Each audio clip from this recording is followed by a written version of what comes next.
Capítulo 47. Insatisfacción. Cuál pálido músico sostiene la experiencia, un salterio de paciencia en la mano, de ahí que no entendamos las armonías del designio de Dios para sus mundos y se abra la tensión en tristes acordes menores de perplejidad. Señora Browning. Dixon llegó de Milton por entonces y ocupó su puesto como doncella de Margaret. Llevó consigo historias sin cuento de las habladurías de Milton. Marta se había ido a vivir con la señorita Thornton tras la boda de esta, una relación de las damas de honor, trajes y desayunos de aquella interesante ceremonia, que la gente creía que el señor Thornton la había convertido en una boda demasiado espléndida, habida cuenta de lo mucho que había perdido con la huelga y todo lo que había tenido que pagar por incumplimiento de contratos. El poco dinero que habían sacado de la venta de los muebles, una vergüenza considerando lo rica que era la gente de Milton, que la señora Thornton se había presentado un día y había conseguido 2 o 3 gangas, y el señor Thornton había ido al siguiente y en su empeño por conseguir un par de artículos había subido las propias apuestas, para gran diversión de los curiosos, con lo que según observó Dixon se igualaron las cosas. Si la señora Thornton había pagado demasiado poco, el señor Thornton había pagado demasiado. El señor Bell había enviado toda clase de instrucciones acerca de los libros, pero no había forma de entenderlo, tan especial era. Si hubiese ido personalmente habría sido perfecto, pero las cartas siempre eran y siempre serán tan desconcertantes que no sirven de nada. Dixon no sabía mucho de los Higgins, su memoria tenía un sesgo aristocrático y era muy engañosa cuando ella intentaba recordar cualquier circunstancia relacionada con quienes vivían por debajo de su nivel. Creía que Nicholas estaba muy bien. Había ido varias veces a la casa a preguntar qué se sabía de la señorita Margaret. Era la única persona que había preguntado por ella, excepto el señor Thornton una vez. ¿Y Mary? Oh, ella estaba muy bien, por supuesto, una criatura grande, robusta y descuidada. Había oído, o quizá lo hubiera soñado, aunque sería extraño que ella soñara con gente como los Higgins, que Mary había empezado a trabajar en el taller del señor Thornton, porque su padre quería que aprendiera a cocinar, pero no sabía lo que podía significar semejante tontería. Margaret estaba de acuerdo con ella en que la historia era tan absurda como para parecer un sueño. Sin embargo, le complacía poder hablar de Milton y de la gente de Milton con alguien. Dixon no sentía una debilidad especial por el tema y prefería correr un tupido velo sobre esa parte de su vida. Le gustaba mucho más extenderse sobre los discursos del señor Bell, que le habían surgido la idea de cuál era realmente su intención, nombrar heredera a Margaret, pero su señorita no alentó ni satisfizo en modo alguno sus preguntas insinuantes, aunque disfrazadas de sospechas o afirmaciones. Durante todo ese tiempo, Margaret sentía un extraño anhelo indefinido de saber si el señor Bell había hecho una de sus visitas de negocios a Milton, pues había quedado claro entre ellos durante su conversación en Helston que la explicación que ella deseaba solo debía darse al señor Thornton de viva voz, e incluso así, sin imponérsela de ninguna manera. El señor Bell no era un gran corresponsal, aunque escribía de vez en cuando cartas largas o breves según el humor del momento, y aunque Margaret no era consciente de ninguna esperanza concreta al recibirlas, siempre dejaba a un lado las notas con un vago sentimiento de decepción. No iba a ir a Milton, al menos no decía nada al respecto. Bien, tenía que ser paciente. Antes o después se despejarían las brumas, pero el señor Bell no parecía el mismo en las cartas. Eran breves y quejosas, con algún que otro toque de amargura insólito en él. No hablaba del futuro, más bien parecía lamentar el pasado y estar cansado del presente. Margaret conjeturó que tal vez no se encontraba bien, pero en respuesta a una pregunta de ella sobre su salud, le envió una breve nota diciéndole que existía una vieja dolencia llamada spleen, que la padecía y que a ella le tocaba decidir si era más mental que física, pero que le gustaría permitirse refunfuñar sin verse obligado a emitir un boletín cada vez que lo hiciera. A consecuencia de esa nota, Margaret no hizo más preguntas sobre su salud. Un día Edith mencionó de pasada el fragmento de una conversación que había tenido con el señor Bell la última vez que él había estado en Londres, que obsesionó a Margaret con la idea de que se proponía llevarla a visitar a su hermano y a su cuñada Cadiz en el otoño. Preguntó e interrogó a Edith hasta que ésta se hartó y declaró que no había más que recordar, que todo lo que le había dicho era que a lo mejor iba a él para saber por sí mismo qué tenía que decir Frederick del motín, y que sería una buena oportunidad para que Margaret conociera a su cuñada, que él siempre iba a algún lado durante las vacaciones largas y que no veía por qué no iba a ir a España lo mismo que a cualquier otro sitio. Edith esperaba que Margaret no quisiera dejarlos y estaba preocupada por todo esto. Y luego, como no tenía nada mejor que hacer, se echó a llorar y dijo que ya sabía que quería mucho más a Margaret que Margaret a ella. Margaret la consoló lo mejor que pudo, pero no le pudo explicar cuánto le complacía y encantaba la idea de España, por muy ilusoria que fuera. Edith solía pensar que cualquier placer disfrutado lejos de ella era una afrenta tácita o como mínimo una prueba de indiferencia, así que Margaret tuvo que guardárselo para ella y solo lo dejó escapar a modo de válvula de seguridad, preguntándole a Dixon mientras se vestía para la cena si no le gustaría muchísimo ver al señorito Frederick y a su esposa. «Ella es papista, ¿verdad?» «Supongo. Oh, claro, por supuesto», contestó Margaret, un poco desanimada de pronto al recordarlo. «¿Y viven en el país papista?» «Sí». «Entonces lo siento, pero tengo que decir que aprecio mucho más mi alma que al señorito Frederick, incluso con todo lo que le quiero. Estaría siempre aterrada por si me convertían, señorita». «Bueno, no sé si iré», dijo Margaret. «Pero si voy, no soy una dama tan delicada como para no poder viajar sin ti. No, mi vieja y querida Dixon, tendrás unas largas vacaciones si voy, aunque me temo que sea un largo sí». A Dixon no le gustó esta conversación. En primer lugar, no le hacía ninguna gracia la costumbre de Margaret de llamarla vieja y querida Dixon cuando se ponía especialmente efusiva. Sabía que la señorita Hale era propensa a emplear vieja a modo de tratamiento, pero Dixon siempre se resistía a que se lo aplicara a ella, que con un poco más de 50 años se consideraba en la flor de la vida. En segundo lugar, no le gustó que le tomara la palabra tan fácilmente, pues pese a todo su terror, sentía una oculta curiosidad por España, la Inquisición y los métodos papistas, así que carraspeó un poco, como para demostrar su decisión de eliminar las objeciones, y preguntó a la señorita Hale si creía que si procuraba no ver nunca a un cura ni entrar en ninguna de sus iglesias, habría tanto peligro de que la convirtieran. Seguro que el señorito Frederick se había pasado al otro lado irresponsablemente. «Creo que lo hizo por amor», dijo Margaret con un suspiro. «Pues vaya, señorita», repuso Dixon. «La verdad, puedo protegerme de los curas y de las iglesias, pero el amor llega a hurtadillas. Creo que no debería ir». Margaret tenía miedo de pensar demasiado en la visita a España, pero eso evitó que cavilara con excesiva impaciencia sobre su deseo de que el señor Thornton lo supiera todo.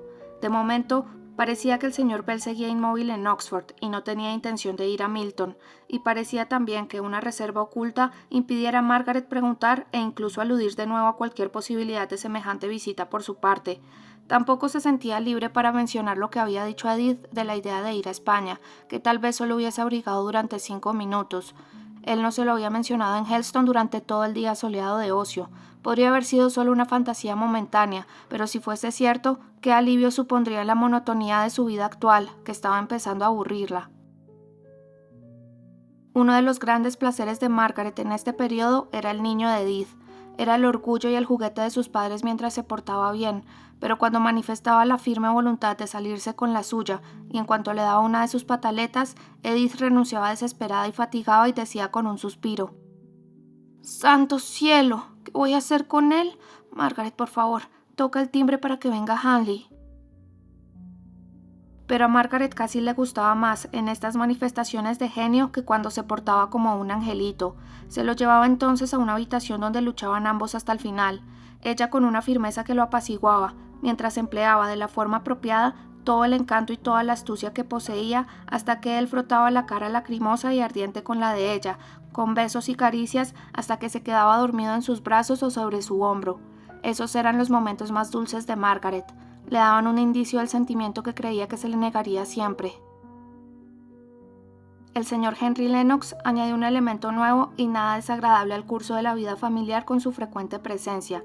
A Margaret le parecía más frío aunque más brillante que antes, pero había gustos intelectuales firmes y abundante y variado conocimiento que daban sabor a la conversación, por lo demás bastante insípida. Margaret advirtió en él atisbos de un ligero desdén por su hermano, su cuñada y su modo de vida, que parecía considerar frívolo y sin sentido. Margaret le oyó emplear un tono bastante áspero con su hermano un par de veces, preguntándole si pensaba renunciar totalmente a su carrera, y ante la respuesta del capitán Lennox de que tenía de sobra para subsistir, había visto el rictus del señor Lennox al decir: «¿Y qué es todo lo que esperas de la vida para lo que vives?». Pero los hermanos estaban muy unidos, como suelen estarlo dos personas, cuando una es más inteligente y guía siempre a la otra y esta última se siente contenta dejándose guiar. El señor Lennox progresaba en su profesión, cultivaba con minuciosa previsión todos los contactos que pudieran serle útiles a la larga. Era agudo, perspicaz, inteligente, sarcástico y orgulloso. Desde la última conversación larga sobre los asuntos de Frederick, que había mantenido con él la primera tarde en presencia del señor Bell, no habían tenido mucho trato, aparte del propio de las estrechas relaciones de ambos con la misma familia, pero eso bastó para disipar la cautela de ella y todos los síntomas de vanidad y orgullo herido de él. Se veían continuamente, por supuesto, aunque Margaret creía que él procuraba evitar quedarse a solas con ella. Suponía que percibía, igual que ella, que se habían alejado extrañamente de su antiguo fondeadero, en el que compartían muchas opiniones y todos los gustos. Y sin embargo, cuando él hablaba excepcionalmente bien o con una extraordinaria fuerza epigramática, ella creía que buscaba la expresión de su semblante antes que nada, aunque solo un instante, y que en la relación familiar que los reunía continuamente, la opinión de ella era la única que escuchaba con deferencia, la más completa, porque la daba de mala gana y la ocultaba todo lo posible.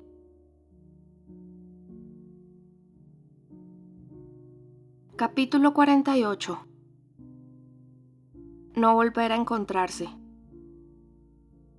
Amigo de mi padre, amigo mío, no puedo separarme de ti. Nunca has demostrado, nunca has sabido el gran cariño que te tengo. Anónimo. Los elementos de las cenas que daba la señora Lennox eran los siguientes. Sus amigas aportaban la belleza, el capitán Lennox el conocimiento despreocupado de los temas del día, y el señor Henry Lennox y algunos hombres influyentes invitados como amigos suyos, el ingenio, la inteligencia, el vasto y profundo conocimiento del que sabían sacar partido sin resultar pedantes ni recargar el rápido fluir de la conversación. Estas cenas eran muy agradables, pero incluso en ellas la insatisfacción que sentía Margaret la sorprendía. Se desplegaban todos los talentos, todos los sentimientos, todos los conocimientos, no, incluso todas las inclinaciones a la virtud, como materiales de fuegos de artificio. El fuego sagrado, oculto, se consumía en centello y crepitación. Hablaban de arte de forma meramente sensual, considerando los efectos externos en vez de permitirse aprender todo lo que tiene que enseñar. Se estimulaban hasta el entusiasmo sobre temas elevados en compañía y no volvían a pensar en ellos cuando estaban solos. Derrochaban sus dotes críticas en un simple flujo de palabras apropiadas. Un día, cuando los caballeros subieron a la sala, el señor Lennox se acercó a Margaret y le dirigió casi las primeras palabras voluntarias que le había dicho desde que había vuelto a vivir a Harley Street. Me pareció que no le complacía lo que decía Shirley en la cena. ¿De veras? Mi cara debía ser muy expresiva, repuso Margaret. Siempre lo ha sido, no ha perdido el don de ser elocuente. No me gustó su forma de defender lo que sabía que es erróneo, tan manifiestamente erróneo, ni siquiera en broma. Pero era muy ingenioso, cómo decía cada palabra. ¿Recuerda los felices epítetos? Sí.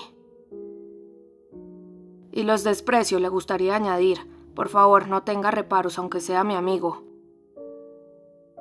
Vaya, ese es exactamente el tono que emplea.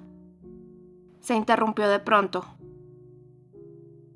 Él esperó muy atento a ver si terminaba la frase. Ella se ruborizó y se volvió. No obstante, antes de hacerlo, le oyó decir en voz muy baja y muy clara: si es mi tono, mi forma de pensar lo que le molesta, será sincera conmigo y me lo dirá, dándome así la oportunidad de aprender a complacerla. Durante todas aquellas semanas no hubo ninguna noticia del viaje del señor Bell a Milton. Él le había comentado en Helston que tendría que ir bastante pronto, pero debía de haber solucionado los asuntos por carta, pensó Margaret, y sabía que no iría a un lugar que le desagradaba si podía evitarlo, y además poco entendía de la importancia secreta que daba a ella la explicación que solo podía darse de viva voz. Sabía que él consideraba necesario que se hiciera, pero poco importaba que fuera en verano, otoño o invierno. Estaban en agosto y no había habido mención alguna del viaje a España del que le había hablado a Edith, y Margaret procuraba resignarse a que su ilusión se desvaneciera. Pero una mañana recibió una carta en la que le comunicaba que iría a la ciudad a la semana siguiente. Quería hablarle de un plan que se le había ocurrido. y además se proponía someterse a un pequeño tratamiento, pues había empezado a aceptar su opinión de que sería agradable pensar que se debía más a su salud que a él mismo que se sintiera irritable y enfadado.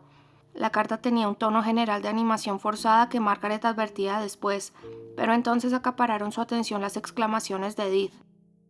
¿Venir a la ciudad? ¡Santo cielo! Y yo estoy tan agotada por el calor que creo que no me quedan fuerzas para otra cena. Además, se han marchado todos menos nuestras estúpidas personas que no pueden decidir de una vez a dónde ir. No habrá nadie para recibirle. Estoy segura de que prefiere venir a cenar con nosotros solos tranquilamente que con los extraños más agradables que pudieras reunir. Además, si no se encuentra bien, no tendrá ganas de invitaciones. Me alegra que lo haya reconocido al fin. Estaba segura de que se encontraba mal por el tono general de sus cartas, y sin embargo no me contestó cuando se lo pregunté y no tenía a quién recurrir para saberlo. Bueno, no estará tan malo, no pensaría en España. No menciona España. No, pero el plan que tiene que proponerte seguro que se refiere a eso. ¿Pero irás realmente con este tiempo? Oh, refrescará cada día más. Sí, piénsalo. Solo me preocupa haberlo pensado y deseado demasiado de ese modo obstinado y absorbente que acaba siempre en desilusión o satisfecho al pie de la letra sin procurar ningún placer en el fondo. Pero eso es supersticioso, Margaret, estoy segura. No, no lo creo. Solo debe prevenirme e impedirme dar rienda a deseos tan apasionados. Es algo así como dame hijos o me muero. Supongo que mi súplica es déjame ir a Cádiz o me muero. Querida Margaret, te convencerán a que te quedes allí. ¿Y qué haré yo entonces? Ojalá encontrara a alguien aquí con quien te casaras para estar segura de que no te marchas. Yo no me casaré nunca. Tonterías y dobles tonterías, porque como dice Sholto, eres un atractivo tal para la casa que sabe que hay muchos hombres que estarán encantados de visitarnos el año que viene por ti. Margaret sirvió altivamente. ¿Sabes, Edith? A veces creo que tu vida en Corfú te ha enseñado... Muy bien. Solo unas pizquitas de ordinariez. Edith empezó a sollozar tan amargamente y a declarar con tal vehemencia que su prima ya no la quería ni la consideraba su amiga, que Margaret llegó a pensar que había sido demasiado brusca para desahogar el orgullo herido, y acabó siendo esclava de Edith el resto del día, mientras la damita, abrumada por los sentimientos heridos, yacía como una víctima en el sofá, exhalando algún que otro suspiro profundo, hasta que al final se quedó dormida. El señor Bell no apareció tampoco el día para el que había aplazado la visita por segunda vez. Por la mañana llegó una carta de su sirviente Wallis, en la que explicaba que hacía un tiempo que su señor no se encontraba bien, lo cual había sido la verdadera razón de que pospusiera su viaje, y que en el mismo momento en que tenía que haber salido para Londres le había dado un ataque de apoplejía. En realidad, añadía Wallis, era opinión de los médicos que no pasaría de aquella noche, y más probablemente que cuando la señorita Hale recibiera la carta, su pobre señor ya no viviera. Margaret recibió la carta a la hora del desayuno, palideció mientras la leía, luego la depositó en silencio en las manos de Edith y salió de la habitación. Edith se quedó horrorizada cuando la leyó y se echó a llorar, sollozando espantada con tanto desconsuelo que angustió a su marido. La señora Shaw estaba desayunando en su habitación y recayó en el capitán Lennox la tarea de hacer que su esposa aceptara el contacto próximo con la muerte que parecía ser el primero de su vida, que pudiera recordar. Un hombre que tenía que haber cenado con ellos hoy yacía muerto o agonizando. Tardó un buen rato en poder pensar en Margaret. Entonces se levantó y fue corriendo a su habitación. Dixon estaba guardando algunos artículos de aseo, mientras Margaret se ponía apresuradamente el sombrero con lágrimas en los ojos y con manos tan temblorosas que casi no podía atarse las cintas. «Querida Margaret, qué espantoso. ¿Qué haces? ¿Vas a salir? Ya telegrafiarás Sholto o hará lo que quieras». Voy a Oxford. Hay un tren dentro de media hora. Dixon se ha ofrecido a acompañarme, pero puedo ir sola. Tengo que verlo otra vez. Además, quizá haya mejorado y necesite cuidados. Ha sido como un padre para mí. No me detengas, Edith. Pero tengo que hacerlo. No le gustará nada a mamá. Vamos a preguntárselo, Margaret. No sabes a dónde vas. No me importaría si tuviera una casa propia, pero en sus aposentos del colegio. Vamos a ver a mamá y se lo preguntas antes de irte. Será un momento. Margaret cedió y perdió el tren. La señora Shaw se quedó desconcertada con lo repentino del suceso y se puso histérica, haciendo perder un tiempo precioso a Margaret, pero había otro tren al cabo de 2 horas, y después de varias discusiones sobre lo propio y lo impropio, se decidió que el capitán Lennox acompañara a Margaret, ya que lo único en lo que se mantenía firme era en su resolución de ir, sola o como fuese, en el próximo tren, sin importarle que les pareciera correcto o incorrecto hacerlo. El amigo de su padre, su propio amigo, estaba al borde de la muerte, y este pensamiento se apoderó de ella tan vívidamente que ella misma se sorprendió de la firmeza con que afirmó esa parte de su derecho a obrar de forma independiente. 5 minutos antes de que saliera el tren, estaba sentada en un coche enfrente del capitán Lennox. Sería siempre un consuelo pensar que había ido, aunque solo fuese para enterarse de que el señor Bell había muerto por la noche. Vio las habitaciones en las que había vivido y las asoció siempre después con cariño en el recuerdo con la idea de su padre y de su querido y fiel amigo. Habían prometido a Edith antes de marcharse que si todo había terminado, tal como temían, volverían para la cena. Así que Margaret tuvo que interrumpir la larga y detenida mirada alrededor de la habitación en que había muerto su padre para despedirse en silencio del bondadoso rostro del que tantas veces habían brotado palabras amables y alegres ocurrencias y extravagancias. El capitán Lennox se quedó dormido en el viaje de vuelta, y Margaret pudo llorar con libertad y recordar todo aquel año funesto y todos los infortunios que le había deparado. En cuanto cobraba plena conciencia de una pérdida, llegaba otra, no a sustituir su aflicción por la anterior, sino a reabrir las heridas y los sentimientos apenas curados. Pero el sonido de las voces tiernas de su tía y de Edith, de la risilla jubilosa de Sholto cuando llegó, y el ver las habitaciones bien iluminadas, con su señora linda con su palidez y su vehemente y afligido interés, Margaret despertó de su sordo trance de desesperación casi supersticiosa y empezó a sentir que incluso a su alrededor podían congregarse el gozo y la alegría.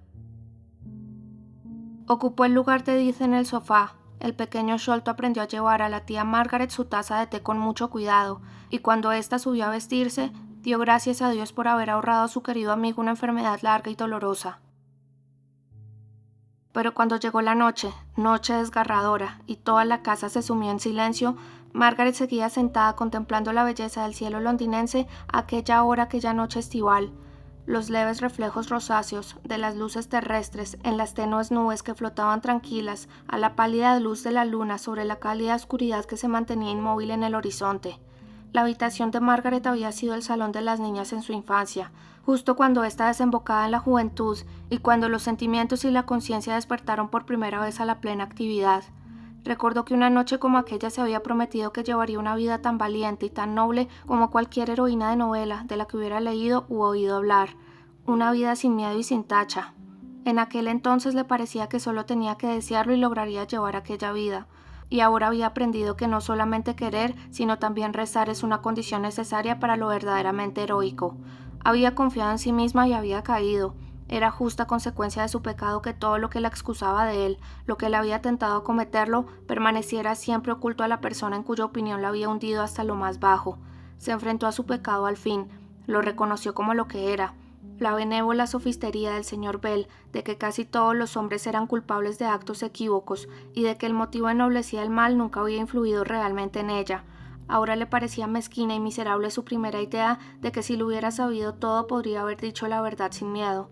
No, el afán de que contar la verdad la excusara parcialmente a ojos del señor Thornton, como había prometido hacer el señor Bell, era una consideración nimia e insignificante ahora que la muerte le había enseñado de nuevo lo que debía ser la vida.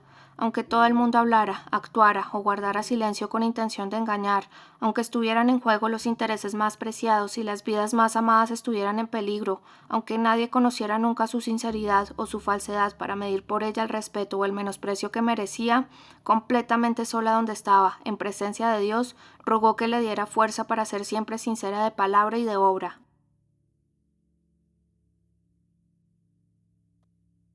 Capítulo 49.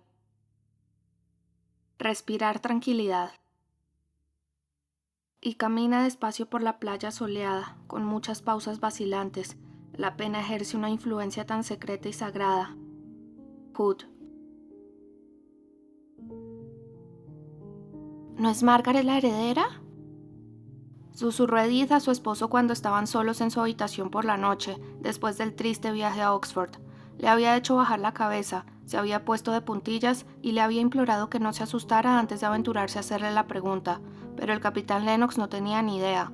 Si alguna vez se lo habían dicho, lo había olvidado.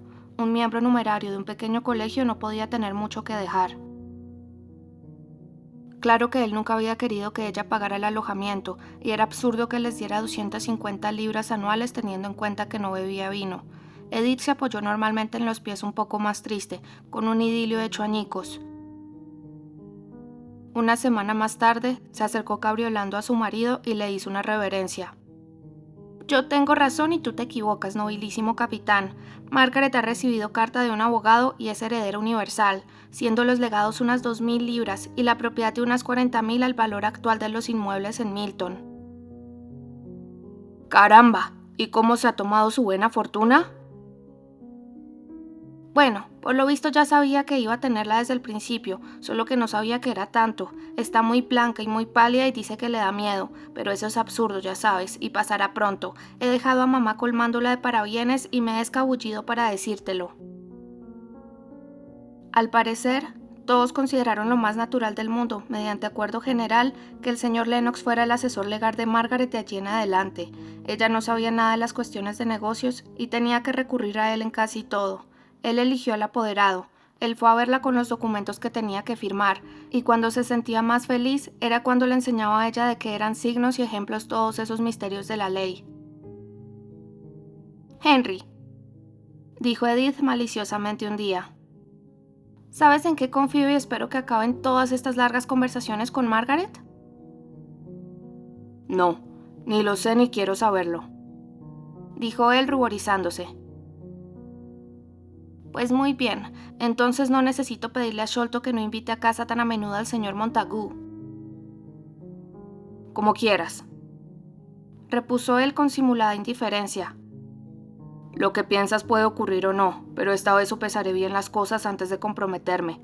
Invita a quien te plazca. Tal vez no sea muy cortés, Edith, pero si te inmiscuyes lo estropearás todo. Ha estado muy arisca conmigo durante mucho tiempo. Solo ahora ha empezado a suavizar un poco conmigo su actitud de cenobia. Tendría madera de Cleopatra, si fuera un poco más pagana. Yo por mi parte, dijo Edith con cierta malicia. Estoy muy contenta de que sea cristiana. Conozco tan pocos. No hubo España para Margaret aquel otoño, aunque confió hasta el último momento en que alguna feliz oportunidad reclamara a su hermano a París, donde podría verle fácilmente si alguien la acompañaba. En lugar de Cádiz, tuvo que conformarse con Cromer. Su tía y los Lennox estaban vinculados a aquel lugar. Siempre habían querido que los acompañara y por consiguiente, dado su carácter, no se esforzaron gran cosa por estimular su deseo de un destino distinto. Tal vez Cromer fuese lo mejor para ella, en cierto sentido de la expresión. Necesitaba fortalecerse y tonificarse físicamente, además de descanso. Entre otras esperanzas que se habían desvanecido estaba la fe, la confianza que había tenido en que el señor Bell explicara al señor Thornton las circunstancias familiares que habían precedido al desdichado accidente que desembocó en la muerte de Leonards. Había querido que cualquier opinión del señor Thornton, por distinta que pudiera ser de la que hubiese tenido anteriormente, se basara en el conocimiento verdadero de lo que ella había hecho y por qué lo había hecho. Le habría proporcionado una satisfacción, le habría dado reposo en un tema que ahora le preocuparía toda la vida, a menos que pudiera resolverse a no pensar en ello. Después de tanto tiempo de los sucesos, ya no había medio alguno de explicarlos más que el perdido con la muerte del señor Bell. Tenía que resignarse a que él la juzgara mal, como tantos otros, pero aunque se convenció a fuerza de razonar de que su suerte en eso no era excepcional, no por ello dejaba de anhelar angustiada que alguna vez, dentro de muchos, muchísimos años, al menos antes de morir, él supiera lo grande que había sido su tentación. Pensó que no necesitaría enterarse de que se lo habían explicado todo si pudiera estar segura de que lo sabía, pero este era un deseo vano, como tantos otros, y cuando consiguió convencerse de ello, volvió con toda su alma y su fuerza a la vida que la rodeaba y decidió esforzarse y sacar el mejor partido de ella. Solía pasar largas horas sentada en la playa, contemplando el continuo movimiento del oleaje que rompía en la costa de Guijarros, o miraba la superficie ondulante del mar más a lo lejos, su centello frente al cielo, y oía, sin ser consciente de ello, el eterno salmo que se eleva sin cesar. Se calmó sin saber cómo ni por qué, Permanecía allí sentada lánguidamente en el suelo, con las manos alrededor de las rodillas, mientras su tía Shaw hacía pequeñas compras y Edith y el capitán Lennox recorrían en coche la costa y el interior. Las niñeras que paseaban a los niños paseaban y volvían a pasar a su lado y comentaban en cuchicheos asombradas qué podría haber para quedarse mirando tanto tiempo día tras día.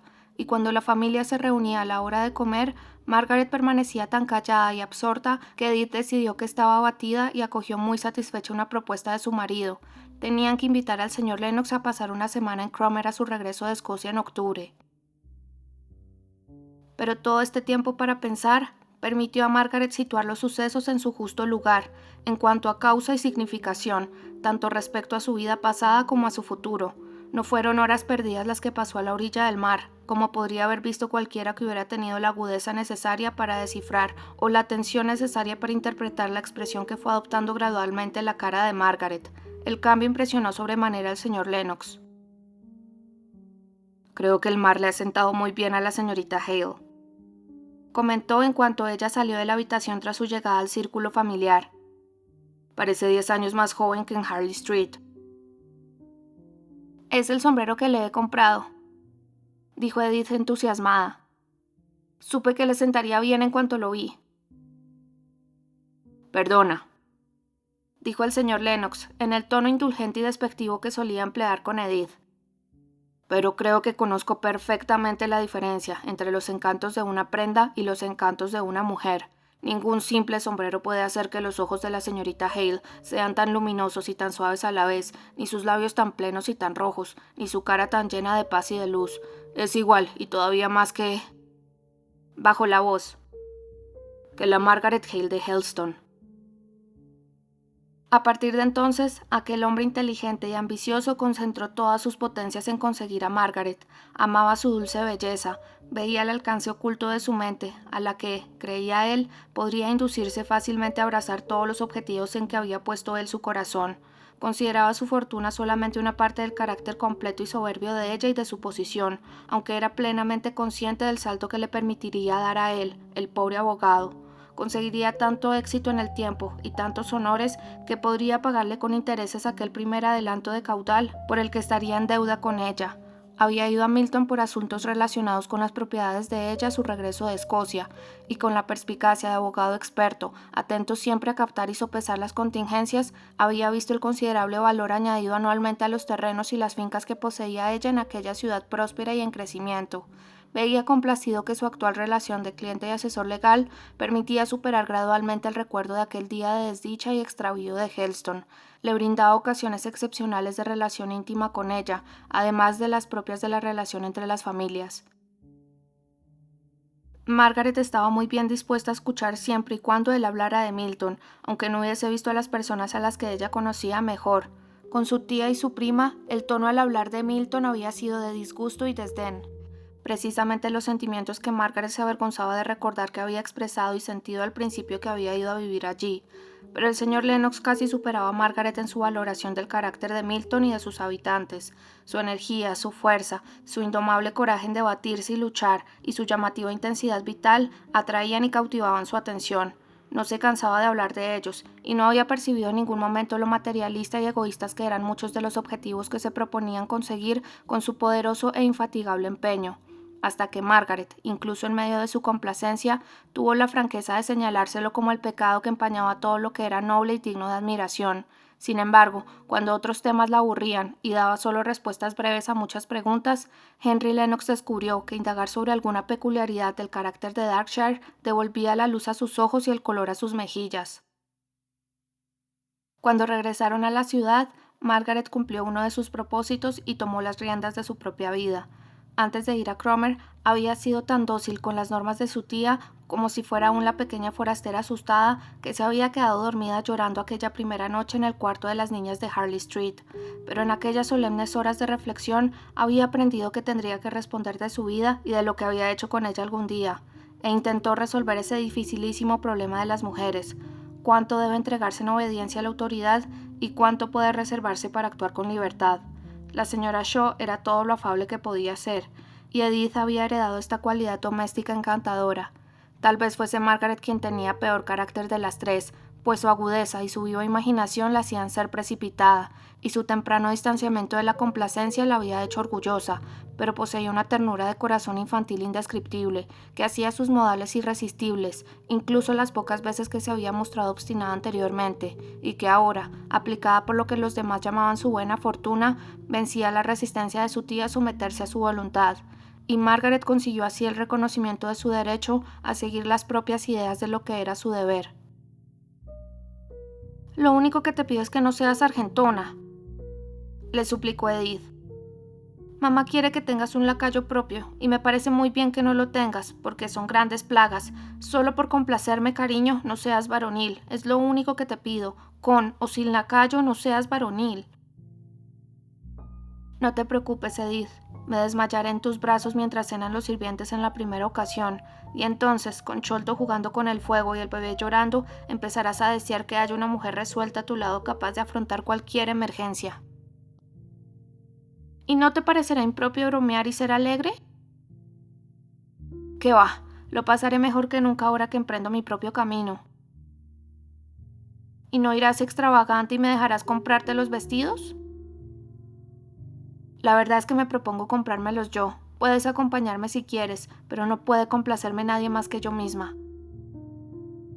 «Bueno, me temía que te vistieras de pardo y ocre para que no se note la suciedad que cogerás en todos esos sitios. Me alegra que conserves algunas vanidades, aunque sea como recuerdo de tu ser anterior». «Voy a ser exactamente la misma, Edith, si es que tú y mi tía pueden creerlo. Solo que como no tengo ni marido ni hijo que me proporcionen deberes naturales, tengo que buscarme algunos, además de encargar los vestidos». En el cónclave familiar que celebraron Edith, su madre y su marido, se decidió que tal vez todos estos planes de Margaret le aseguraran más para Henry Lennox. La mantendrían fuera del alcance de otros amigos que pudieran tener hijos o hermanos que fueran buenos partidos, y se acordó también que parecía que no disfrutaba nunca mucho de la compañía de nadie más que la de Henry, aparte de su propia familia.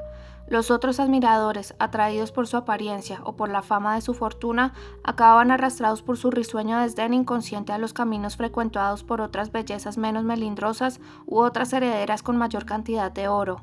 Henry y Margaret fueron intimando más poco a poco, pero ni él ni ella eran personas que se permitieran dar la menor muestra de las incidencias de su relación.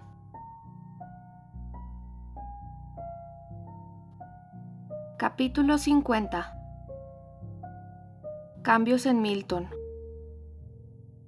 Ahora subimos cada vez más y ahora bajamos sin parar. Mientras tanto, en Milton las chimeneas echaban humo, el estruendo incesante y el ajetreo vertiginoso seguían y se aceleraban continuamente. Madera, hierro y vapor carecían de sensibilidad y de objetivos en su empeño incesante, pero la persistencia de su trabajo monótono competía en resistencia infatigable con la vigorosa multitud, que con sentido y propósito trabajaba sin tregua en busca ¿de qué? En las calles había pocos ociosos, nadie que caminara por el mero placer de hacerlo. Hasta los rostros de los hombres mostraban los rastros del afán y la ansiedad. Todos buscaban noticias con avidez enardecida, y los hombres empujaban unos a otros en el mercado y en la bolsa en el hondo egoísmo de la competencia, igual que en la vida. El pesimismo imperaba en la ciudad, acudían pocos compradores, y los vendedores miraban con recelo a los que lo hacían, pues el crédito era incierto, y los más estables podían ver afectadas sus fortunas por el acaparamiento en el gran puerto vecino entre las compañías navieras. No se habían producido quiebras en Milton, de momento, pero por las inmensas especulaciones que habían salido a la luz, al acabar mal en América e incluso más cerca de casa, se sabía que algunas empresas de Milton se verían tan afectadas que los hombres preguntaban a diario con el gesto si es que no con palabras. ¿Hay noticias? ¿Quién ha quebrado? ¿Cómo me afectará a mí? Y cuando se reunían 2 o 3, hacían hincapié en los nombres de quienes estaban a salvo, sin atreverse a insinuar los que probablemente estuviesen al borde de la quiebra, en su opinión, pues en tales circunstancias el rumor ocioso podía causar la caída de alguien que de otro modo podía capear el temporal, y el que cae arrastra a muchos consigo. Thornton está a salvo, decían. Su empresa es grande, más cada año, pero con una cabeza como la que tiene, y tan prudente pese a toda su audacia. Entonces un hombre hace una parte con otro y le dice al oído: La empresa de Thornton es grande, pero ha invertido sus beneficios en ampliarla. No tiene capital ahorrado. Ha renovado la maquinaria en los últimos 2 años y le ha costado. No diremos qué. A buen entendedor, pocas palabras. Pero aquel señor Harrison era un pájaro de mal agüero, un individuo que había heredado la fortuna que había hecho su padre en el comercio, que había tenido miedo de perder cambiando su modo de negociar por cualquier otro de mayor alcance, pero que envidiaba cada penique que hacían otros más osados y perspicaces. No obstante, lo cierto era que el señor Thornton estaba en apuros, lo sentía sobremanera en su punto vulnerable, su orgullo por el prestigio que había conseguido, artífice de su propia fortuna, no lo atribuía a méritos o cualidades propias, sino al poder que creía que daba el comercio al hombre valiente, honrado y perseverante de elevarse al nivel desde que podía ver e interpretar el gran juego del éxito material, y honradamente, mediante tal conocimiento, disponer de más poder e influencia que en ningún otro modo de vida. Lejos de allí, en el este y el oeste, donde no le conocerán nunca personalmente, su nombre sería respetado, sus deseos serían cumplidos y su palabra tendría el valor del oro. Esa era la idea de la vida mercantil con que había empezado el señor Thornton. Sus mercaderes eran príncipes, decía su madre, leyendo en voz alta, como si fuera un toque de trompeta para invitar a su hijo a la lucha. Él estaba como tantos otros, hombres, mujeres y niños, atento a lo lejano y ajeno a lo próximo. Buscaba la influencia de un hombre en países extranjeros y mares lejanos, ser la cabeza de una empresa que se conociera durante generaciones, y le había llevado largos años silenciosos llegar incluso a un atisbo de lo que podría ser ahora, hoy, aquí, en su propia ciudad, en su propia fábrica, entre los suyos. Ellos y él habían llevado vidas paralelas, muy próximas, pero sin tocarse nunca, hasta el accidente, o eso parecía, de su relación con Higgins.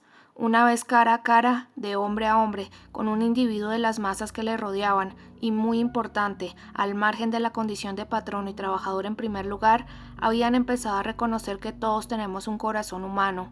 Fue el primer paso, y hasta ahora, en que el temor a perder la relación con algunos obreros a quienes había empezado a conocer como hombres hacía tan poco tiempo, a tener que dejar algunos planes que eran experimentos muy caros a su corazón, sin haberlos puestos a prueba, dio nueva intensidad al miedo sutil que le invadía de vez en cuando.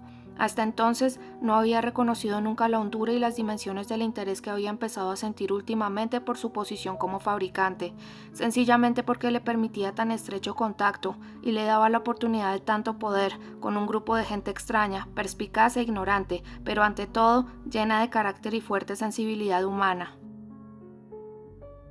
Examinó su posición como fabricante miltoniano. La huelga de hacía año y medio, o más, pues hacía tiempo invernal en una primavera tardía, aquella huelga cuando era joven y ahora era viejo, le había impedido cumplir algunos encargos importantes que le habían hecho entonces. Había invertido una gran cantidad de capital en maquinaria nueva y costosa, y también había comprado gran cantidad de algodón para realizar aquellos encargos conseguidos bajo contrato. El no haber podido cumplirlo se debía hasta cierto punto a la absoluta falta de conocimientos de los obreros irlandeses que había importado, ya que buena parte de su trabajo era deficiente y no podía darle salida a una empresa que se preciaba de fabricar solo artículos de primera calidad. Los problemas creados por la huelga habían sido un obstáculo en el camino del señor Thornton durante muchos meses. A veces le entraban ganas de gritar furioso a Higgins sin ningún motivo cuando posaba la mirada en él, y pensaba en las graves consecuencias del suceso en el que había estado implicado, pero cuando caía en la cuenta de este resentimiento súbito y vivo, decidía dominarlo. No le habría satisfecho eludir a Higgins, tenía que convencerse de que dominaba la propia cólera, poniendo especial cuidado en dar a Higgins acceso siempre que las estrictas normas del trabajo o el tiempo libre del señor Thornton lo permitían. Y con el tiempo todo su resentimiento se diluyó en el asombro de que fuese o pudiese ser posible que dos hombres como Higgins y él, que vivían del mismo negocio, que trabajaban cada uno a su modo con el mismo objetivo, consideraran la posición y las obligaciones del otro de forma tan insólitamente distinta. Y de ahí nació aquella relación que, aunque no pudiera producir el efecto de evitar todo futuro choque de opiniones y actuaciones, sí permitía que, llegado el momento, patrono y trabajador se juzgaran uno a otro con más caridad y comprensión y fuesen mucho más pacientes y amables el uno con el otro.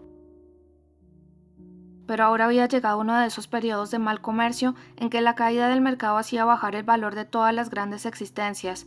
Las del señor Thornton cayeron casi la mitad. No recibió nuevos pedidos, así que perdió el interés del capital que había invertido en maquinaria. Era difícil incluso cobrar los encargos entregados, aunque seguía existiendo la constante sangría de los gastos de funcionamiento del negocio.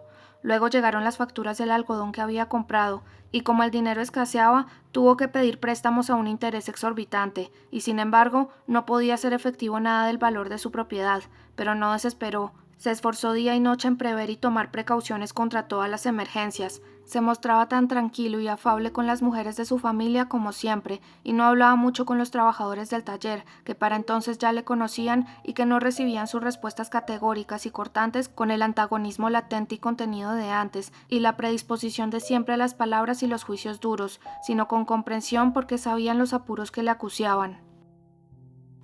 «El patrón tiene muchos quebraderos», dijo Higgins un día, al oír la pregunta breve y cortante de por qué no se había cumplido una orden, y captó su suspiro contenido al pasar una sala en la que trabajaban algunos hombres. Higgins y otro empleado hicieron horas extras aquella noche para acabar un trabajo, sin que lo supieran los demás, y el señor Thornton nunca se enteró de que no lo había hecho el capataz, a quien había dado la orden en primer lugar.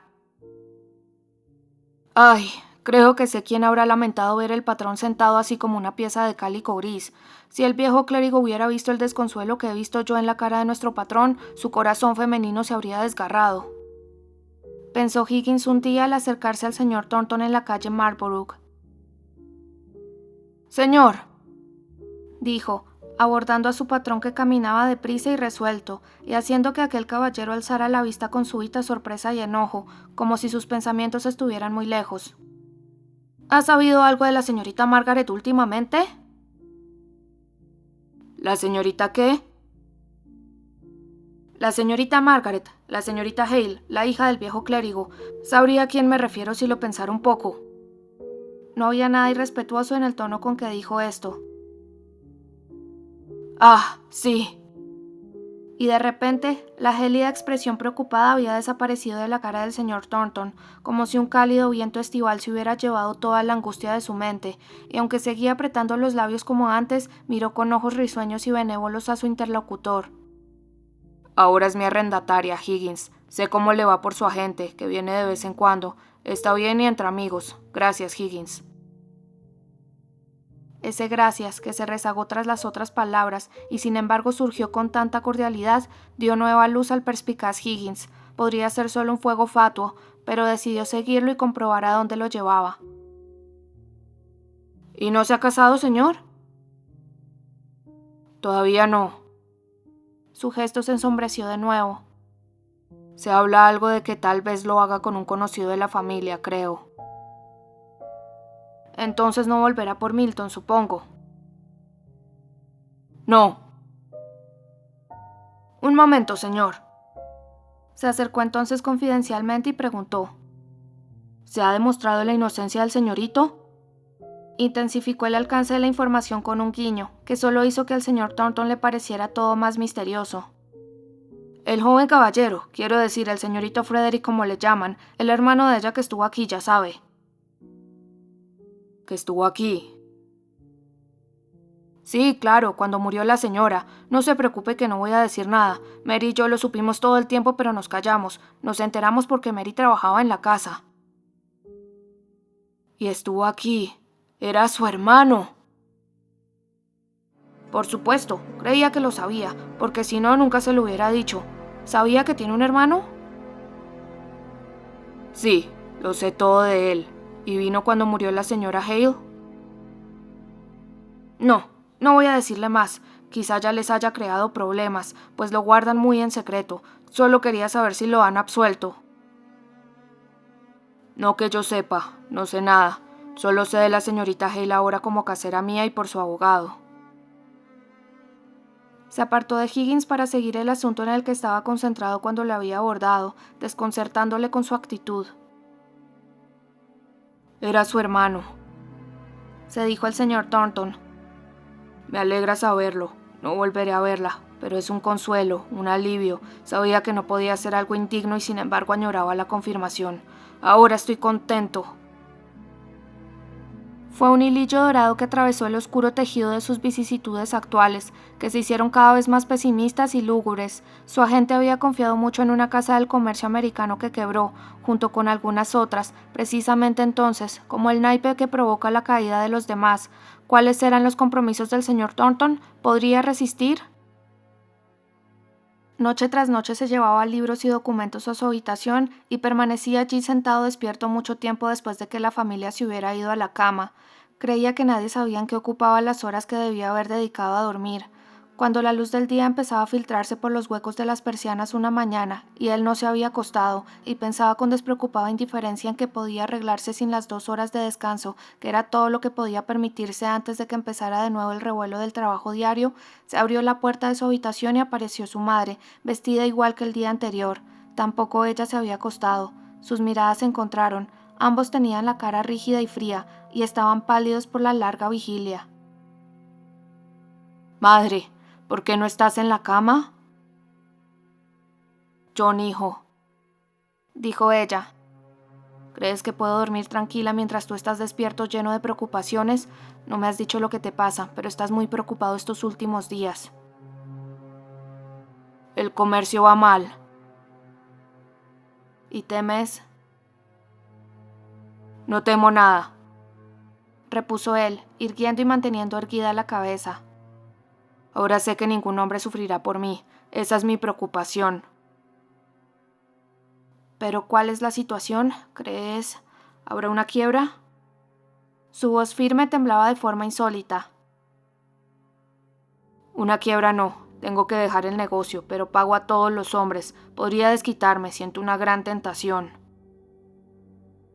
«¿Cómo? Por favor, John, mantén tu reputación, consíguelo como sea. ¿Cómo salvarlo?» «Con una especulación muy arriesgada que han propuesto, y que si saliera bien me dejaría más que a flote, de forma que nadie tendría que saber nunca los apuros en que estoy. Sin embargo, si saliera mal...» «Si saliera mal», dijo ella acercándose y posándole la mano en el brazo, con los ojos brillando de impaciencia. Contuvo la respiración para escuchar el final de la frase. «Los hombres honrados se arruinan por un granuja», dijo él lúgubremente. «Tal como estoy ahora, el dinero de mis acreedores están a salvo hasta el último céntimo, pero no sé dónde encontrar el mío. Quizás se haya perdido todo y esté en la miseria. Por lo tanto, es el dinero de mis acreedores el que tendría que arriesgar».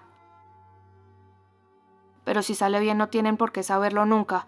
¿Es una especulación tan peligrosa? Estoy segura de que no, o no se te habría ocurrido nunca. Si sale bien...» «Sería un hombre rico y mi tranquilidad de conciencia desaparecería». «Vamos, no perjudicarías a nadie». «No, pero habría corrido el riesgo de arruinar a muchos por mi propio enriquecimiento mezquino. Lo he decidido, madre. No lamentarás mucho que dejemos esta casa, ¿verdad, querida madre?» «No, pero me partiría el corazón que fueras distinto de lo que eres. ¿Qué puedes hacer?» «Ser siempre el mismo John Thornton, sean cuales sean las circunstancias, procurar obrar bien y cometer grandes errores, y entonces intentar empezar de nuevo con valor. Pero es difícil, madre. He trabajado tanto y he hecho tantos planes, he descubierto fuerzas nuevas en mi situación demasiado tarde y ahora todo ha terminado. Soy demasiado mayor para empezar de nuevo con el mismo ánimo. Es difícil, madre». Se volvió y se cubrió la cara con las manos. «No entiendo cómo puede ser», dijo ella con un tono triste y desafiante.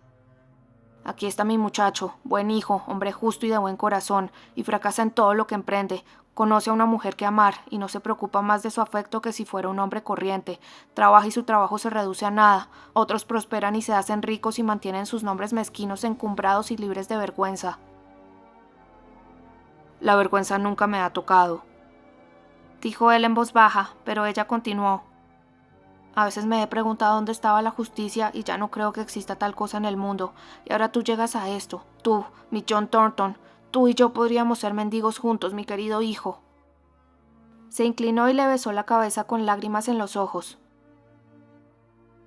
«Madre», dijo él abrazándola con ternura. «¿Quién me ha dado la buena y la mala suerte en la vida?» Ella movió la cabeza. No quería saber nada de la religión precisamente en aquel momento. Madre, continuó él advirtiendo que ella no iba a decir nada. Yo también me he rebelado, pero me esfuerzo para no seguir haciéndolo. Ayúdame como lo hiciste cuando era pequeño. Entonces decías muchas palabras buenas. Cuando murió mi padre y a veces cuando teníamos tan pocas comodidades, lo que no ocurrirá nunca ahora. Tú decías entonces palabras nobles, valientes y confiadas, que han permanecido latentes en mí y que nunca he olvidado. Háblame así ahora, madre. No tenemos que pensar que el mundo ha endurecido demasiado nuestros corazones. Si me dijeras las mismas palabras amables, me harían sentir algo de la piadosa sencillez de la infancia. Me las repito, pero sería distinto si las pronunciaras tú, recordando todas las preocupaciones y pruebas que has tenido que soportar. Que han sido muchas, dijo ella sollozando, pero ninguna tan dolorosa como esta.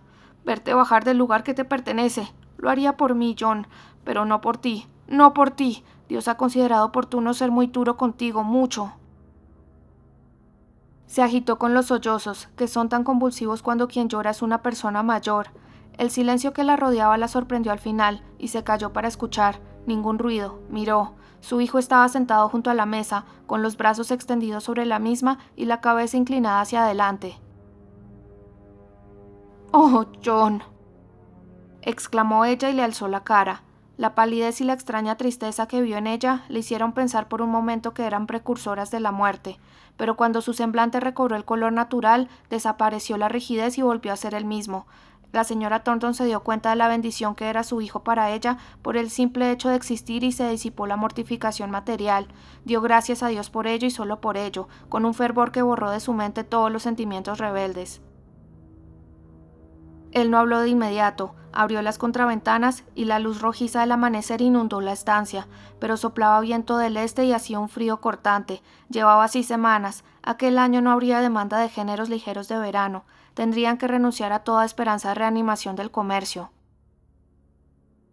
Fue un consuelo haber tenido aquella conversación con su madre y estar seguro de que por más que pudieran guardar silencio a partir de entonces sobre todas aquellas preocupaciones, los dos comprendían los sentimientos del otro y estaban, si no en armonía, al menos tampoco en discordia en su forma de verlos. El marido de Fanny se disgustó por la negativa de Thornton a participar en la especulación que le había propuesto y retiró toda posibilidad de que pudiera considerársele capaz de ayudar con el dinero en efectivo, que en realidad el especulador necesitaba para su propia operación. El señor Thornton no tuvo más remedio que hacer lo que temía desde hacía semanas, renunciar al negocio al que había dedicado tanto tiempo con tanto honor y éxito y buscar un empleo subordinado. Marlborough Mills y la vivienda contigua estaban sujetos a un contrato de arrendamiento largo, tendrían que realquilarlo si podían.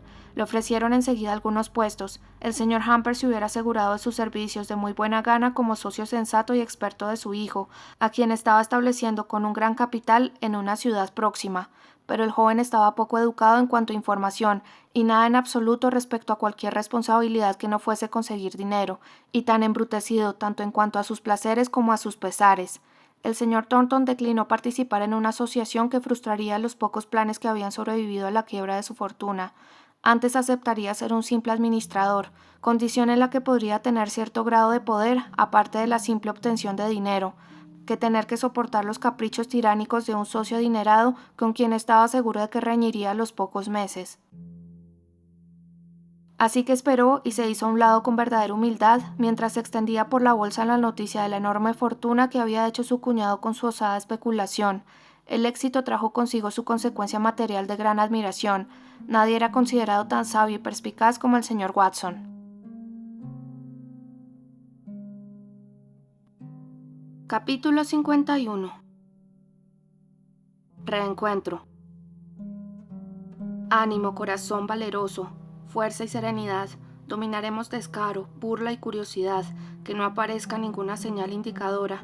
Ella siempre ha sido, es y será encantadora. Era un caluroso atardecer de verano. Edith acudió al dormitorio de Margaret, la primera vez por costumbre y la segunda vestida para la cena. Primero no encontró a nadie, luego encontró a Dixon preparando el vestido de Margaret sobre la cama, pero Margaret no había llegado. Edith no podía quedarse quieta. «Por favor, Dixon, esas flores azules horrorosas con ese vestido de color oro viejo no. Vaya un gusto. Espera un momento que voy a buscar unos capullos de granado». «No es de color oro viejo, señora. es amarillo claro, y el azul siempre combinado con el amarillo claro. Pero Edith había vuelto con las flores encarnadas antes de que Dixon acabara de protestar. ¿Dónde está la señorita Hale?, preguntó Edith en cuanto probó el efecto del aderezo. Luego añadió malhumorada.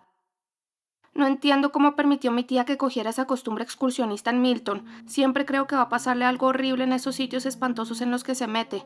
Yo no me atrevería nunca a ir por esas calles sin un sirviente. No son apropiadas para las damas. Dixon seguía enfurruñada por el comentario despectivo sobre su gusto, así que replicó en tono bastante cortante. No me extraña nada cuando oigo a las damas hablar tantísimo de ser damas, y cuando son damas tan miedosas, delicadas y melindrosas además, digo que no me extraña que ya no haya santos en la tierra. Oh, Margaret, al fin llegas. Te necesito tanto, pero qué coloradas tienes las mejillas del calor, pobrecita. Aunque solo pienso en lo que ha hecho el pesado de Henry, te aseguro que sobrepasa los límites de cuñado. Justo cuando mi fiesta estaba tan maravillosamente organizada, preparada precisamente para el señor Colhurst, aparece Henry con una disculpa, es cierto, y empleando tu nombre como excusa, y me pregunta si puede traer a ese señor Thornton de Milton, tu arrendatario, ya sabes, que está en Londres por algún asunto legal. Me desbaratará el número completamente. A mí me da lo mismo la cena, no me apetece nada, dijo Margaret en voz baja. Dixon puede traerme una taza de té aquí y estaré en la sala cuando subas. La verdad es que me gustaría descansar un poco. No, ni hablar. Estás palidísima, desde luego, pero es solo el calor y no podemos arreglarnos sin ti.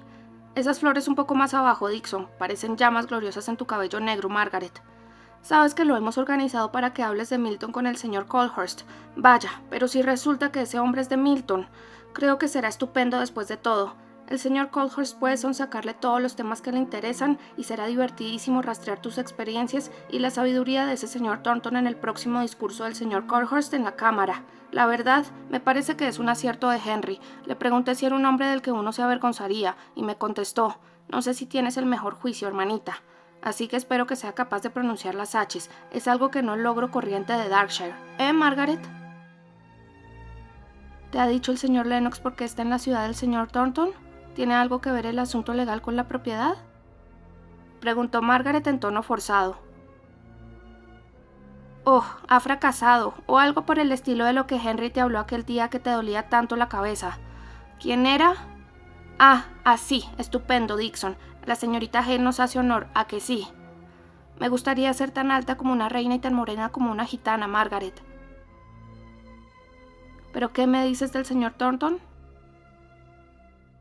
Bueno, en realidad tengo muy mala cabeza para los asuntos legales, pero Henry te lo explicará todo encantado. Sé que la impresión general de lo que me dijo es que el señor Thornton anda mal de dinero y que es un hombre muy respetable y que tengo que ser muy amable con él. Y como no sabía cómo, acudí a ti para pedirte ayuda. Y ahora acompáñame abajo y descansa en el sofá un cuarto de hora. El cuñado privilegiado llegó temprano. Margaret empezó a preguntarle lo que quería saber del señor Thornton, ruborizándose mientras hablaba. Ha venido por el subarriendo de la propiedad, Marlborough Mills, y la casa y los edificios colidantes, creo. No puede mantenerlo y hay que revisar las escrituras y los contratos de arrendamiento y redactar nuevos acuerdos. Espero que Dee le reciba como es debido, aunque me di cuenta de que le molestaba que me hubiera tomado la libertad de invitarle, pero pensé que a usted le agradaría demostrarle alguna atención, y habría que ser especialmente escrupuloso en mostrar todo el respeto del mundo a un hombre que va de capa caída. Estaba sentado al lado de Margaret y había bajado la voz para hablar con ella, pero en cuanto terminó, se levantó de un salto y presentó al señor Thornton a Edith y al capitán Lennox. Margaret observó con expresión inquieta al señor Thornton mientras estaba así ocupado.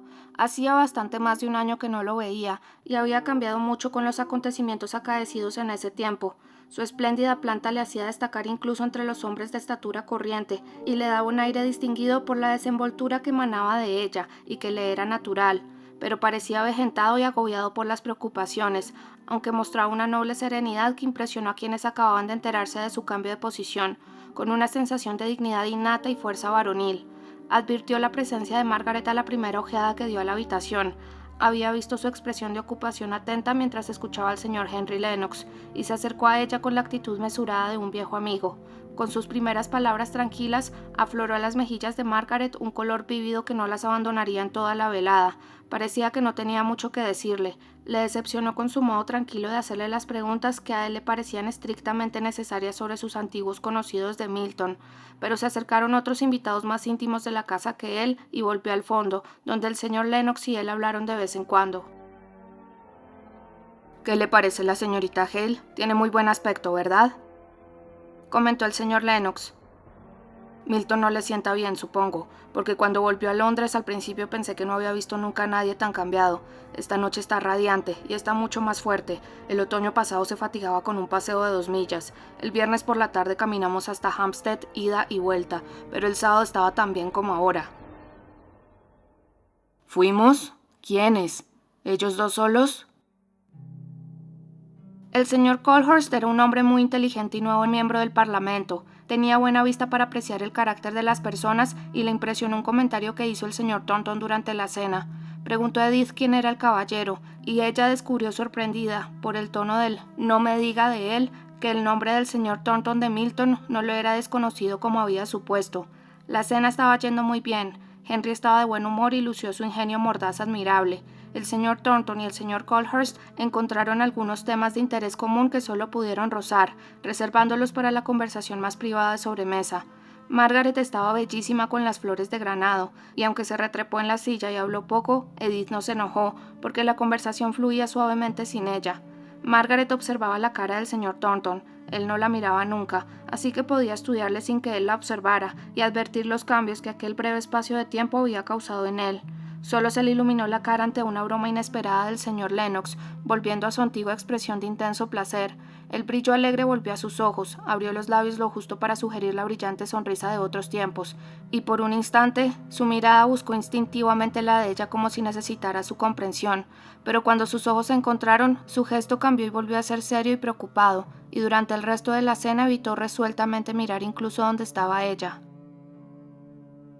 Solo había otras 2 damas además de las de la casa, y como éstas estaban ocupadas conversando con Edith y con su tía, cuando subieron a la sala, Margaret se concentró en una labor. Al final subieron los caballeros, el señor Colhurst y el señor Thornton conversando animadamente.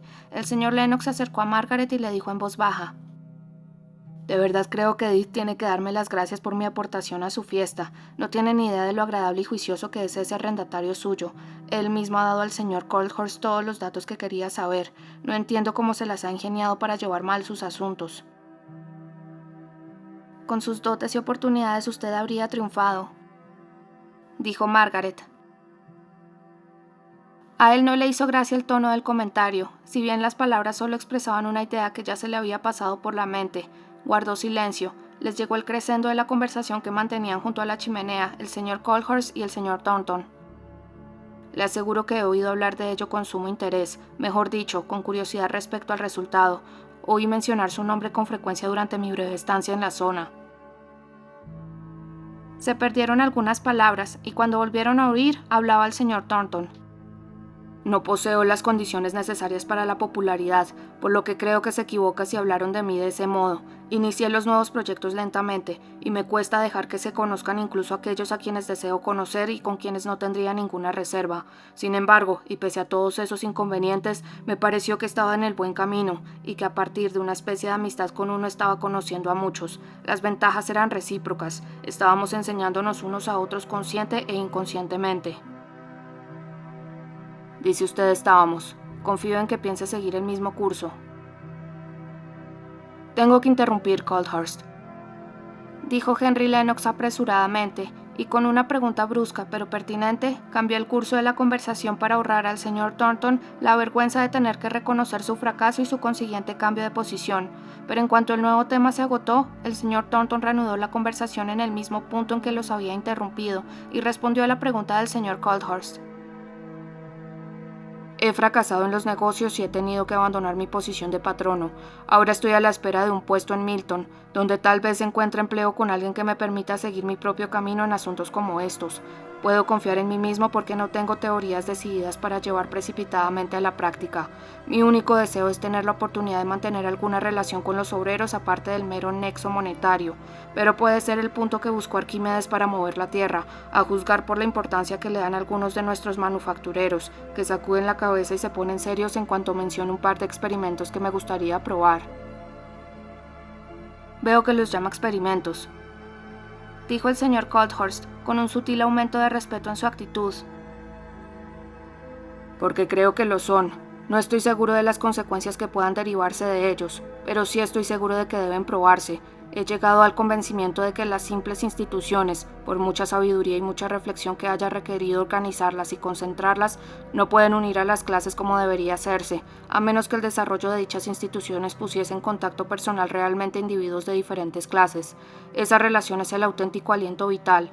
No se puede conseguir que un trabajador sienta y sepa lo mucho que su empleador puede haber trabajado estudiando los planes en beneficio de sus obreros.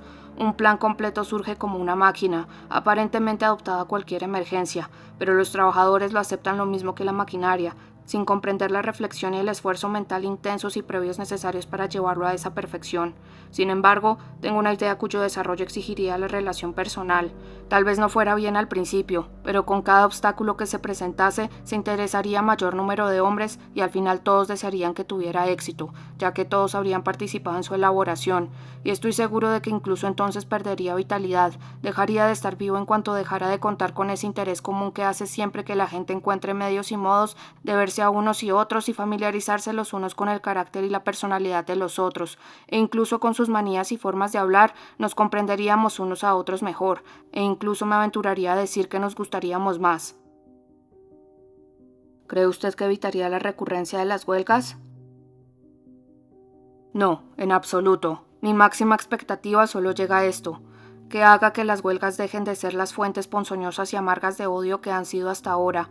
Un hombre más optimista podría imaginar que una relación más estrecha y cordial entre las clases acabaría con las huelgas, pero yo no soy un hombre optimista.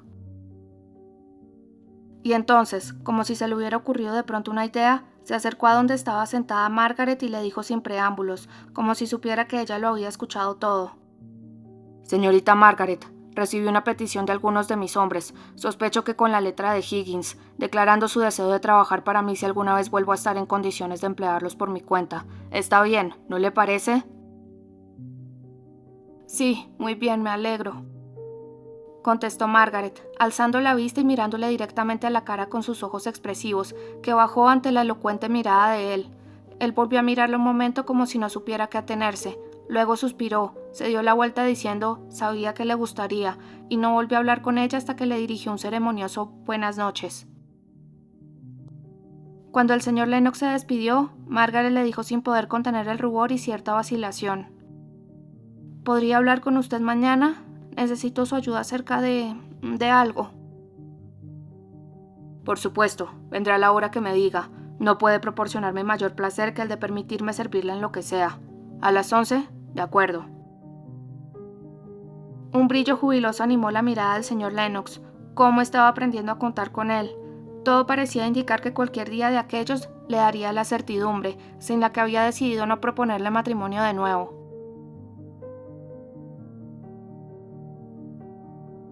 Capítulo 52. Se despejan las nubes. En la alegría y la tristeza, en la esperanza y el temor, para siempre jamás igual que ahora, en la discordia y en la paz, llueva o brille el sol. Anónimo. Edith iba de un sitio a otro de puntillas, y detuvo a Sholto en pleno discurso en voz alta aquella mañana, como si cualquier ruido súbito pudiera interrumpir la conferencia que se celebraba en la sala. Llegaron las dos, y allí seguían sentados con las puertas cerradas. Luego se oyeron pasos de hombres rápidos escaleras abajo, y Edith se asomó. ¿Bien, Henry?, preguntó con expresión inquisitiva. Bien, dijo él bastante brusco. Ven a almorzar. No, gracias, no puedo. Ya he perdido demasiado tiempo aquí. Entonces no todo está arreglado, exclamó Edith desanimada. No, en absoluto, y nunca lo estará si te refieres a lo que supongo. Eso no ocurrirá nunca, Edith, así que olvídalo, ¿quieres? ¿Pero sería tan agradable para todos?, alegó Edith. Yo me sentiría siempre cómoda con los niños sabiendo que Margaret está cerca. Ahora siempre tengo miedo de que se vaya a Cádiz. Si me caso, procuraré buscar una señorita que sepa manejar a los niños. Es todo lo que pueda hacer. La señorita Hale no me aceptaría, y yo no se lo pediría. ¿Entonces de qué han estado hablando? De 1000 cosas que tú no entenderías. Inversiones, contratos de alquiler y el valor del suelo. Pues márchate si eso es todo. Son insoportablemente estúpidos los dos y han estado hablando de esas cosas tan aburridas todo este tiempo. Muy bien, volveré mañana y traeré al señor Thornton conmigo para hablar un poco más con la señorita Hale. ¿El señor Thornton? ¿Qué tiene que ver él con eso? Es arrendatario de la señorita Hale, dijo el señor Lennox dándose la vuelta. Y quiere rescindir del contrato. Bueno, muy bien, no entiendo los detalles, así que no me los expliques. El único detalle que quiero que entiendas es que nos dejes disponer del gabinete sin molestarnos como hoy. Los niños y las sirvientas no paran de entrar y salir y no me dejan explicar bien nada, y los acuerdos que tenemos que hacer mañana son importantes. Nadie supo nunca por qué no acudió a su cita al día siguiente el señor Lennox. El señor Thornton llegó a la hora convenida, y tras hacerle esperar durante casi una hora, Margaret se presentó al fin muy pálida e inquieta. Empezó apresuradamente. Lamento mucho que no haya venido el señor Lennox. Él lo habría hecho mucho mejor de lo que puedo hacerlo yo. Era mi asesor en esto. Lamento haber venido si le molesta. ¿Quiere que vaya al bufete del señor Lennox e intente encontrarlo? No, gracias. Quiero que sepa lo mucho que me apenó saber que voy a perderlo como arrendatario, pero el señor Lennox dice que seguro que las cosas mejorarán. El señor Lennox sabe poco de eso, dijo el señor Thornton con calma. Es feliz y afortunado en todo lo que aprecia un hombre y no comprende lo que es ver que ya no eres joven, pero que has de volver al punto de partida que requiere la alentadora energía de la juventud, y sientes que te ha pasado la mitad de la vida y que no has hecho nada, que no queda nada de la oportunidad desaprovechada más que el amargo recuerdo de lo que has sido. Señorita Hale, preferiría no saber la opinión del señor Lennox sobre mis asuntos. Los que son felices y prósperos suelen quitar importancia a los infortunios de los demás. Es usted injusto, dijo Margaret amablemente. El señor Lennox solo ha comentado que cree que existe una excelente probabilidad de que recupere usted, más que recuperar lo que ha perdido. No hable hasta que haya acabado, se lo ruego.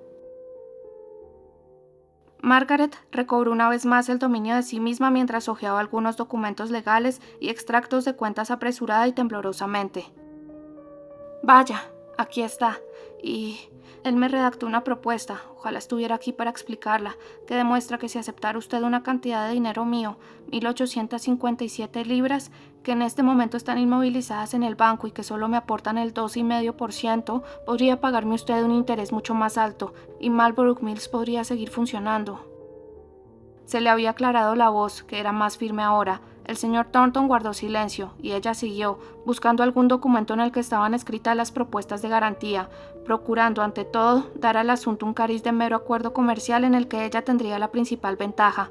El corazón de Margaret dejó de latir al oír el tono en que el señor Thornton dijo algo mientras ella buscaba dicho documento. Su voz era ronca y temblorosa de tierna pasión cuando dijo: «Margaret».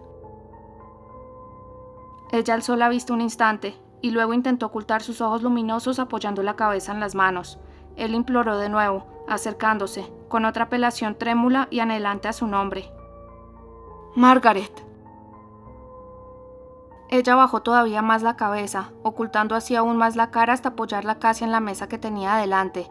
Él se acercó más, se arrodilló a su lado para quedar a su altura y le susurró jadeante estas palabras al oído. «Cuidado, si no me dice nada la reclamaré como propia de algún modo presuntuoso y extraño. Si quiere que me marche, dígamelo ahora mismo. Margaret». A la tercera llamada, ella volvió hacia él la cara, cubierta aún con las manos pequeñas y blancas, y la posó en su hombro sin retirar las manos, y era demasiado delicioso sentir la suave mejilla de ella en la suya para que él deseara ver intensos arreboles o miradas amorosas. La estrechó, pero ambos guardaron silencio. Al fin, ella susurró con voz quebrada. «Oh, señor Thornton, no soy lo bastante buena». «No es lo bastante buena. No se burla de mi profundo sentimiento de indignidad». Al cabo de unos minutos, él le retiró con cuidado las manos de la cara y le colocó los brazos donde habían estado una vez para protegerle de los alborotadores. «¿Te acuerdas, cariño?», susurró. «¿Y la insolencia con que te correspondía al día siguiente?». «Recuerdo lo injustamente que te hablé, solo eso». «Mira, alza la cabeza, quiero enseñarte algo». Ella volvió la cara hacia él despacio, radiante de bella vergüenza. «¿Conoces estas rosas?», preguntó él, sacando unas flores secas de la cartera en la que estaban guardadas como un tesoro. «No», contestó ella con sincera curiosidad. «¿Te las regalé yo?». «No, vanidosa, no lo hiciste. Podrías haber llevado rosas iguales, seguramente». Ella las observó pensativa un momento, luego esbozó una leve sonrisa y dijo: «Son de Helston, ¿a que sí? Lo sé por los bordes aserrados de las hojas. Oh, ¿has estado allí? ¿Cuándo?». Quería ver el lugar donde Margaret había llegado a ser lo que es, incluso en el peor momento, cuando no tenía ninguna esperanza de que me aceptara alguna vez. Fui al regresar de Havre. «Tienes que dármelas», dijo ella, e intentó quitárselas de la mano con ligera violencia. «Muy bien, pero tienes que pagarme por ellas». «¿Cómo voy a decírselo a tía Shaw?», susurró ella, después de un rato de delicioso silencio. «Déjame que hable yo con ella». «Oh, no, debo decírselo yo, pero ¿qué crees que dirá?». «Lo supongo. Su primera exclamación será: ¡ese hombre!». «Calla», dijo Margaret. «O intentaré mostrarle los indignados tonos de tu madre cuando diga esa mujer».